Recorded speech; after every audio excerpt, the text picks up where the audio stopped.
Hello student, welcome back to Shivam study knowledge YouTube channel. Student, आज के इस video में हम क्लास 12 हिस्ट्री के जितने भी स्टूडेंट हैं और इस बार 2025 बोर्ड एग्जाम में हिस्ट्री का पेपर देने वाले हैं, तो हम उन सभी स्टूडेंट के लिए लेकर आए हैं महत्वपूर्ण बहुविकल्पीय प्रश्न, यानी 30 ऑब्जेक्टिव क्वेश्चन आज के इस वीडियो में हम आप सभी के लिए लेकर आए हैं, जो पेपर में बार बार आने वाला प्रश्न है। यानी ये सारे जो बहुविकल्पीय प्रश्न आज के इस वीडियो में हम आपके लिए लेकर आए हैं, ये पेपर में बार बार पूछे जाते हैं और काफ़ी ज़्यादा इम्पॉर्टेंट हैं। तो आज का ये वीडियो लास्ट तक जरूर देखिएगा। 30 मोस्ट इम्पॉर्टेंट ऑब्जेक्टिव क्वेश्चंस हम आप सभी के लिए लेकर आए हैं। तो चलिए शुरू करते हैं और इन सारे क्वेश्चंस को एक एक करके देखते हैं। यहाँ पर देखिए स्टूडेंट, सबसे फर्स्ट क्वेश्चन क्या पूछा गया है कि विजयनगर साम्राज्य की स्थापना, यानी जो विजयनगर की स्थापना है ये कब की गई थी, ये आपको बताना है।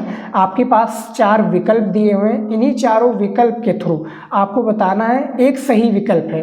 तो जो विजयनगर की स्थापना कब की गई थी, 11वीं शताब्दी में या 12वीं शताब्दी में या 13वीं शताब्दी में या 14वीं शताब्दी में, इनमें से कोई एक राइट आंसर है। देखिए स्टूडेंट, यदि आप लोग टेस्ट देना चाहते हैं तो टेस्ट भी दे सकते हैं, क्योंकि आप लोगों ने जो भी हिस्ट्री में तैयारी की है इससे आपका अंदाज़ा लग जाएगा, क्योंकि ये जो हम क्वेश्चंस लेकर आए हैं आपकी बुक से ही लेकर आए हैं और हर एक चैप्टर के इंपॉर्टेंट क्वेश्चंस इसमें शामिल हैं। तो सबसे फर्स्ट जो क्वेश्चन का राइट आंसर हो जाएगा वो आपका डी हो जाएगा, 14वीं शताब्दी में। देखिए विजयनगर से क्वेश्चन आपका और भी बन सकता है, जैसा कि विजयनगर साम्राज्य की स्थापना किसने की थी, तो हरिहर और बुक्का ने, यानी हरिहर और बुक्का ने कब की थी, 1336 में। नाम याद रखिएगा, 1336 में की थी हरिहर और बुक्का ने। विजयनगर कहाँ पर है, तो ये कर्नाटक में है, याद रखिएगा कर्नाटक में है। और विजयनगर से क्वेश्चंस आपका बहुत ज़्यादा पूछा जाता है, समझ में आ गया। 7th नंबर चैप्टर है आपका शायद हिस्ट्री में विजयनगर से रिलेटेड। तो पहले क्वेश्चन का डी राइट आंसर हो जाएगा। दूसरा क्वेश्चन देखिए, प्रसिद्ध विरूपाक्ष मंदिर कहाँ अवस्थित है। प्रसिद्ध, यहाँ पर देखिए विरूपाक्ष मंदिर कहाँ अवस्थित है। हमने ये क्वेश्चंस अपने वीडियोज में काफ़ी बार कवर कर चुका हूँ और ये पिछले साल 2024 के पेपर में भी पूछा गया था ये प्रश्न। तो प्रसिद्ध जो विरूपाक्ष मंदिर अवस्थित है स्टूडेंट, ये हम्पी में है। हम्पी कहाँ पर है, तो ये कर्नाटक में है, याद रखिएगा। कर्नाटक की जो आपकी राजधानी है, यानी विजयनगर की जो राजधानी है वो हम्पी थी, याद रखिएगा। विजयनगर साम्राज्य की जो राजधानी वो हम्पी थी, समझ में आ गया। और जो विरूपाक्ष मंदिर है ये हम्पी में है। हम्पी कहाँ पर है, कर्नाटक में है, समझ में आ गया। तो दूसरे क्वेश्चन का सी राइट आंसर हो जाएगा। तीसरा क्वेश्चन देखिए, पुर्तगालियों द्वारा गोवा पर विजय कब प्राप्त किया गया। जो पुर्तगालियाँ हैं इन पर गोवा पर जो विजय प्राप्त की गई ये कब की गई, ये आपको बताना है। 1508 ईस्वी में या 1509 में या 1510 में या 1511 में। 3 नंबर प्रश्न का सही विकल्प आपका हो जाएगा, कब हो जाएगा, 1510 में, यानी 17 फरवरी। ये देखिए 17 फरवरी 1510 में पुर्तगालियों द्वारा गोवा पर क्या है, विजय प्राप्त की गई। समझ में आ गया। तो 3 क्वेश्चन का आपका सी राइट आंसर हो जाएगा, 17 फरवरी 1510 में विजय प्राप्त हुई। ये क्वेश्चन हो गया। और जो टेस्ट दे रहे हैं टेस्ट अपना ज़रूर दीजिएगा, क्योंकि टेस्ट से भी अंदाज़ा लग जाता है कि आप लोग अभी कितने तैयार हुए हैं। काफ़ी कम टाइम बचा है और टाइम में आपको, इसी टाइम में क्या है, आपको अच्छी स्कोर करना है। आपको हिस्ट्री में 100 में से 100 लेकर आना है, तो मुश्किल नहीं है, नामुमकिन कोई भी चीज़ नहीं है यहाँ पर, ठीक है। यहाँ पर सारी चीज़ें पॉसिबल हैं, बस आपको मेहनत करनी पड़ेगी। 4 नंबर क्वेश्चन देखिए, नुस्खा ए दिलकुशा, नुस्खा ए दिलकुशा के लेखक कौन थे। आपके ऑप्शंस 4 हैं और इनमें से भी ऑप्शंस पर टिक लगा दीजिएगा जब ये क्वेश्चंस आए। तो भीमसेन सक्सेना इसका राइट आंसर हो जाएगा, जो कि 4 नंबर क्वेश्चन का सही विकल्प है। अगला क्वेश्चन देखिए, यहाँ पर देखिए 5 नंबर क्वेश्चन, बक्सर का युद्ध कब हुआ। जो बक्सर का युद्ध है प्यारे विद्यार्थी, ये कब हुआ ये आपको बताना है। तो इनमें से जो राइट आंसर हो जाएगा 1763 हो जाएगा, या 1764 या 1765 या 1766। तो इनमें से जो राइट आंसर हो जाएगा वो आपका हो जाएगा 1764 हो जाएगा। बक्सर का युद्ध बिहार के आरा जिले में लड़ा गया। बोर्ड एग्जाम में इस तरह से भी क्वेश्चन आ सकता है कि बक्सर कहाँ पर है, तो बिहार के आरा जिला में। कब लड़ा गया था, 1764 ईस्वी में। तो 5 नंबर क्वेश्चन का भी आपका राइट आंसर हो जाएगा। देखिए सबसे आसान शब्दों में हम आप लोगों को क्वेश्चंस का आंसर समझाएंगे, बस आप लोग ध्यानपूर्वक वीडियो को देखिए और क्वेश्चंस को समझिए। समझ में आ गया। देखिए 6 नंबर क्वेश्चन है, बाबरनामा के रचयिता कौन है? तो बाबरनामा के रचयिता भैया बाबर हैं। आप लोगों को पता होगा, हाई स्कूल में भी पढ़ा होगा, 8 में भी पढ़ा होगा। यदि आपने क्लास 8 पढ़ा होगा तो उसमें भी आते हैं। 7 नंबर क्वेश्चन देखिए, बंगाल में इस्तमरारी बंदोबस्त, स्थायी बंदोबस्त, यानी यहाँ पर देखिए ब्रैकेट में है स्थायी बंदोबस्त ब्रैकेट बंद का प्रारंभ किसने किया? यानी सिंपल सा आप समझ लीजिए कि बंगाल में जो इस्तमरारी बंदोबस्त है इसका प्रारंभ किसने किया था? तो ऑप्शंस में आपके 4 ऑप्शन दे दिए गए, जैसे Charles Cornwallis, Lord Wellesley, Lord Minto या लॉर्ड हैंगस्टन्स। तो इनमें से 7वें का राइट आंसर क्या हो जाएगा? वो आपका हो जाएगा स्टूडेंट, यहाँ पर देखिए 7 नंबर का ए राइट आंसर हो जाएगा, जो कि लॉर्ड कॉर्नवालिस हो जाएंगे, जो है कि इसके करेक्ट आंसर हैं। और 22 मार्च 1700, यहाँ पर देखिए जो स्थायी बंदोबस्त है 22 मार्च 1793 को लागू हुआ। तो 7 नंबर क्वेश्चन का ए विकल्प बिल्कुल सही है।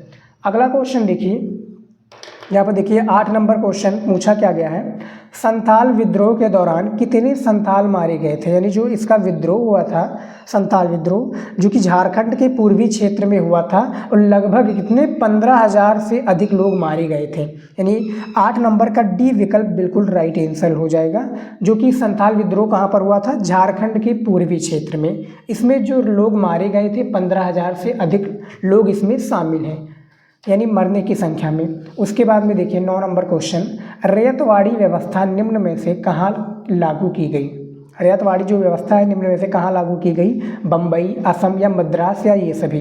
तो इनमें से डी पर टिक लगा दीजिएगा, यानी ये सभी जगहों पर रैयतवाड़ी व्यवस्था जो है लागू की गई। तो 9 नंबर का डी विकल्प बिल्कुल राइट आंसर हो जाएगा। और इसको लागू किसने किया था? तो टॉमस मुनरो ने, जो कि क्या है, टॉमस मुनरो ने इसको लागू किया था। याद रखिएगा, नाम इनका थोड़ा अजीब है, लेकिन आप थोड़ा समझ लीजिए, मैं लिख देता हूँ यहाँ पर। देखिए टॉमस मुनरो इनका नाम है, जो कि रैयतवाड़ी व्यवस्था को इन्होंने लागू किया था बम्बई, मद्रास और असम में।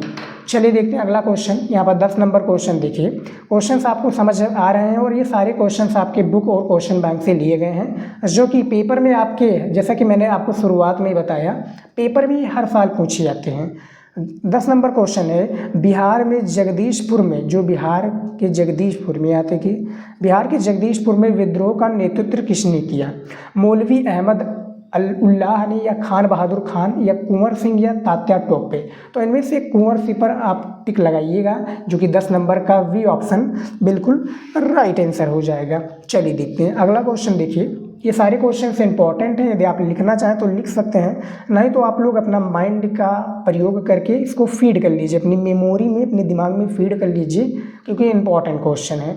उसके बाद में देखिए 11 नंबर क्वेश्चन, लखनऊ में 1857 की क्रांति का नेतृत्व कौन कर रहा था? लखनऊ में, यानी जो उत्तर प्रदेश की राजधानी है लखनऊ में, 1857 की क्रांति का नेतृत्व जो कर रहा था वो कौन कर रहा था? बेगम हजरत महल कर रहे थे। तो यानी 11 नंबर क्वेश्चन का राइट आंसर आपका डी हो जाएगा। अगला क्वेश्चन देखिए 12 नंबर, ये सारे क्वेश्चन हिस्ट्री के हैं और इम्पॉर्टेंट क्वेश्चन है।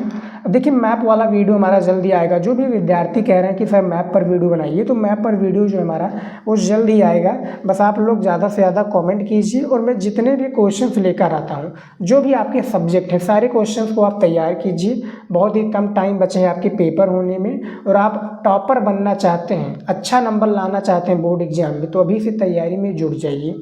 देखिए 12 नंबर क्वेश्चन है, 1857 के विद्रोह के समय मुगल शासक कौन था? तो जो मुगल शासक था स्टूडेंट, वो आपका हो जाएगा कौन?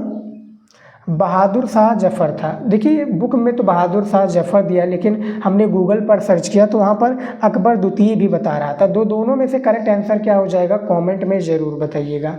13 नंबर क्वेश्चन देखिए, 1857 की क्रांति किस शहर में प्रारंभ हुई? तो यहाँ पर आपका मेरठ हो जाएगा। मेरठ है, जो कि उत्तर प्रदेश में है, आप लोगों को पता होगा। नहीं पता है तो जाकर अभी सर्च कर लीजिएगा गूगल पर। और जो भी आपके डाउट हैं स्टूडेंट पूछना चाहते हैं, तो मैंने इंस्टाग्राम की आईडी नीचे दी हुई है, वहाँ पर आप हमसे बड़े क्या है पर्सनल में बात कर सकते हैं, पर्सनल में पूछ सकते हैं। 14 नंबर क्वेश्चन है, प्रिंस ऑफ, देखिए ये पुस्तक का नाम है शायद, या प्रिंस ऑफ वेल्स की भारत यात्रा कब शुरू हुई? ये आपको बताना है। 16 नवंबर 1921 या 17 नवंबर 1921 या 18 नवंबर 1921 या 19 नवंबर 1921। तो 14 नंबर का राइट आंसर बी हो जाएगा, जो कि 17 नवंबर 1921 हो जाएगा बिल्कुल करेक्ट आंसर इस क्वेश्चन का। अगला क्वेश्चन देखिए 15 नंबर, क्रिप्स मिशन भारत कब आया? क्रिप्स मिशन जो भारत आया वो किस सन में आया था? तो वो 1942 ईस्वी में आया था क्रिप्स मिशन। समझ में आ गया? तो 15 का बी आंसर जो बिल्कुल बी राइट आंसर है वो कि करेक्ट आंसर हो जाएगा। अगला क्वेश्चन देखिए 16 नंबर, यहाँ पर देखिए ए बंच, यहाँ पर देखिए a bunch of old letters का प्रकाशन किया था। किसने किया था? ऑप्शन आप दे हैं, जवाहरलाल नेहरू जी ने, जयप्रकाश नारायण या नरेंद्र देव ने, या एन जी रंगा। यहाँ पर देखिए रंगा लिखा है। तो 16 का आपका ए हो जाएगा, जवाहरलाल नेहरू हो जाएंगे, जो कि बिल्कुल करेक्ट आंसर है। 16 नंबर का ए ऑप्शन आपका सही हो जाएगा। समझ में आ गया? देखते हैं सब सारे क्वेश्चन समझ में आ रहा है स्टूडेंट? कमेंट में आप लोग ज़रूर बताइएगा। और इम्पॉर्टेंट क्वेश्चन हैं इसीलिए मैं लेकर आया हूँ। अगला वीडियो किस टॉपिक पर चाहिए आप लोग कमेंट में बता दीजिए। कमेंट सेक्शन ओपन है आप सभी के लिए। 17 नंबर क्वेश्चन है, महात्मा गांधी को किसने सर्वप्रथम राष्ट्रपिता कहकर संबोधित किया? राष्ट्रपिता कहकर किसने संबोधित किया? तो ये आपको याद रखना है। जो संबोधित किया था सुभाष चंद्र, यहाँ पर देखिए सुभाष चंद्र बोस जी ने संबोधित किया था। कब किया था? 4 जून। देखिए नाम भी याद रखिए, मैंने डेट भी याद रखिए। देखिए 4 जून 1944 को, 4 जून 1944 को सिंगापुर के रेडियो में इन्होंने क्या है प्रस्तावित किया। क्या प्रस्तावित किया? सुभाष चंद्र बोस जी ने किसको प्रस्तावित किया? कि महात्मा गांधी जी राष्ट्रपिता हैं, यानी भारत देश के राष्ट्रपिता हैं। सुभाष चंद्र बोस आपको पता होगा, जो कि काफ़ी फ्रीडम फाइटर हैं। इन्होंने भी अपना सेना बना दिया था, बाहर देशों में अपना सेना बना दिया था स्टूडेंट। तो 17 नंबर क्वेश्चन का राइट आंसर जो हो जाएगा ए हो जाएगा। उसके बाद में 18 नंबर क्वेश्चन देखिए, सूरत में कांग्रेस से, देखिए 18 नंबर क्वेश्चन है, सूरत में कांग्रेस में विभाजन कब हुआ? सूरत के यहाँ पर देखिए में नहीं हो जाएगा, यहाँ पर के हो जाएगा। देखिए सूरत के कांग्रेस में विभाजन कब हुआ? तो जो कांग्रेस में जो विभाजन हुआ था स्टूडेंट वो कब हुआ था? 1900, यहाँ पर देखिए 1905 यहाँ पर दिखा रहा था, लेकिन जो बुक के हिसाब से दिखा रहा था 1905, गूगल पर सर्च किया तो 1907 दिखा रहा था। दोनों में से करेक्ट आंसर क्या हो जाएगा आप लोग ज़रूर बताइएगा, या मैं सही हूँ या आपका जो गूगल है वो सही है।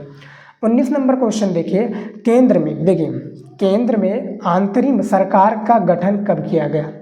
अंतरिम सरकार का जो गठन किया गया ये कब किया गया, इसके बारे में आपको बताना है।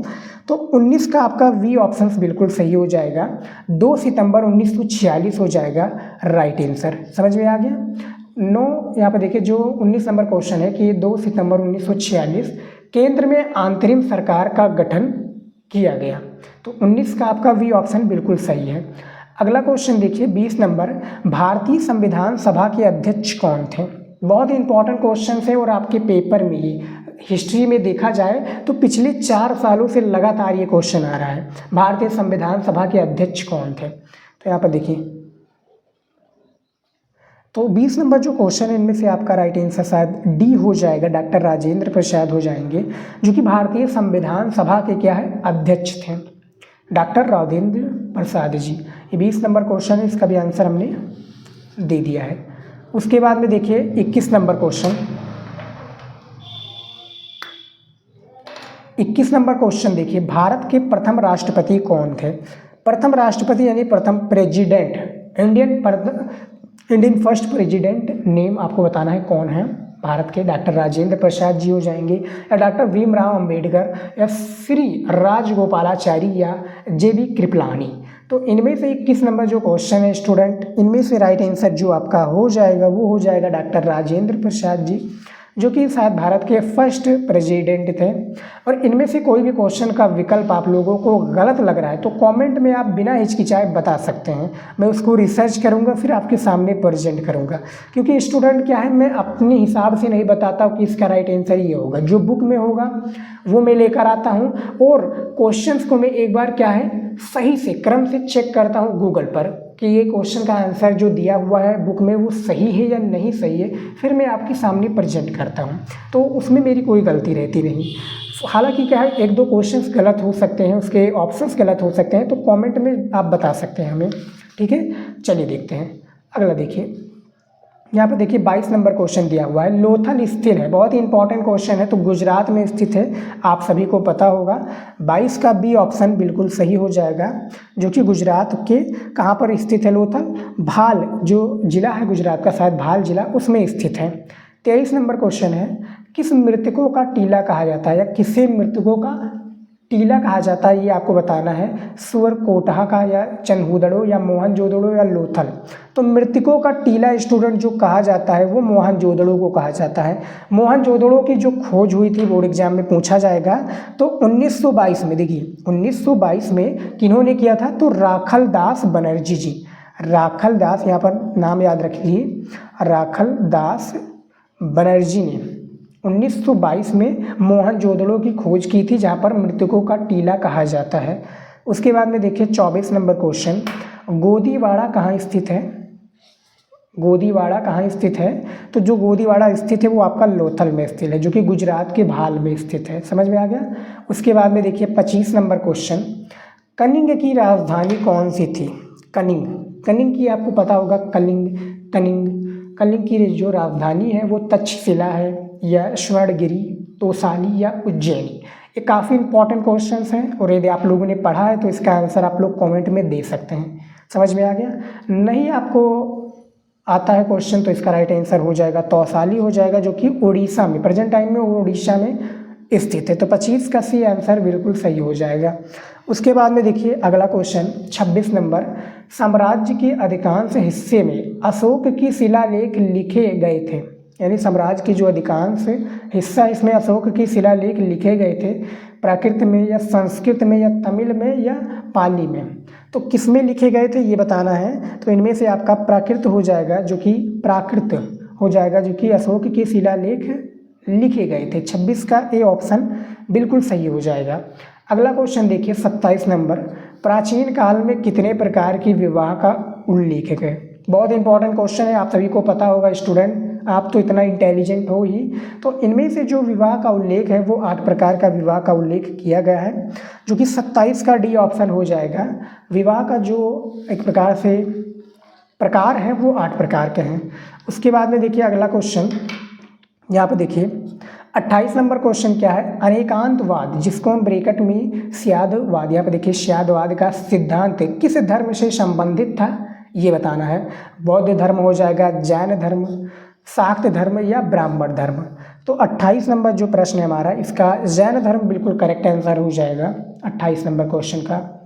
29 नंबर क्वेश्चन देखिए, जैन धर्म के 24वें, यहाँ पर देखिए 24वें तीर्थकर कौन थे। इंपॉर्टेंट क्वेश्चन है, महावीर स्वामी पर टिक लगा दीजिएगा जब क्वेश्चन ये आए 29 नंबर कि जैन धर्म के 24वें जो तीर्थकर थे ये कौन थे, तो महावीर स्वामी जी थे। तो 29 का आपका सी ऑप्शन बिल्कुल सही हो जाएगा। उसके बाद में देखिए 30 नंबर क्वेश्चन, फ्रांसिस बर्नियर था, जो फ्रांसिस बर्नियर था वो कौन था, चिकित्सक था, या राजनीतिक, दार्शनिक, इतिहासकार, या इनमें से सभी, यानी ये तीनों चीज़ें था। तो इनमें से डी पर टिक लगा दीजिएगा, यानी जो फ्रांसिस बर्नियर था, फ्रांसिस बर्नियर कौन हो जाएगा आपका, इरिटोस्थनीज हो जाएगा, कौन हो जाएगा, इरिटोस्थनीज हो जाएगा, या कौन सा हो जाएगा, कमेंट में आप लोग इसका आंसर हमें बताइएगा। बर्नियर जो था, लेकिन इनमें से सभी आपका राइट आंसर हो जाएगा, यानी वो चिकित्सक भी था, इतिहासकार भी था, और राजनीतिक दार्शनिक भी था। समझ में आ गया। तो इस वीडियो में हमने 30 क्वेश्चंस आपके लिए लेकर आया था, जो कि 30 क्वेश्चन का आंसर दे दिया है, और ऐसे क्वेश्चंस हैं जो आपके हिस्ट्री के पेपर में पूछे जाते हैं। ठीक है, तो आज के इस वीडियो में स्टूडेंट इतना ही। आई होप कि आपको पसंद आया वीडियो पसंद आए तो शेयर जरूर कीजिएगा अपने दोस्तों के साथ, अपने भाई बहन जो भी आपकी क्लास में और आपके साथ पढ़ते हों। तो मिलते हैं नेक्स्ट वीडियो में नए टॉपिक के साथ। जय हिंद।